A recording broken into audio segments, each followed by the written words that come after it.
Kasus antara artis Nikita Mirzani dengan pengusaha skincare Reza Gladys terus memanas. Permasalahan yang bermula dari urusan skincare itu kini berbuntut panjang hingga menyeret keduanya ke ranah hukum. Nikita Mirzani sebelumnya dilaporkan Reza Gladys atas dugaan pemerasan dan tindak pidana pencucian uang. Reza mengklaim telah memberikan uang senilai 4 miliar kepada Nikita, yang kemudian berujung pada dakwaan terhadap sang artis. Persidangan kasus tersebut hingga kini masih bergulir di Pengadilan Negeri Jakarta Selatan.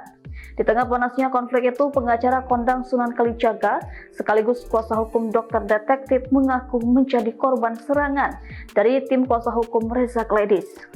Ia dipukul sesaat setelah menyelesaikan sesi syuting di gedung TV One Kuningan, Jakarta Selatan. Kehadiran Sunan di TV One diketahui untuk menjadi narasumber sebagai praktisi hukum dalam program Catatan Demokrasi yang saat itu membahas persidangan antara Nikita Mirzani dan Reza Gladys yang berlangsung ricuh. Sunan Kalijaga dikutip Tribunnews mengaku mendapatkan penyerangan dari kuasa hukumnya Dr. Reza Gladys di rahang sebelah kiri. Merasa dirugikan, pengacara dua anak ini menegaskan tidak menerima perlakuan tersebut. Ia menyatakan akan segera melaporkan dugaan tindak kekerasan ini ke Polres Jakarta Selatan.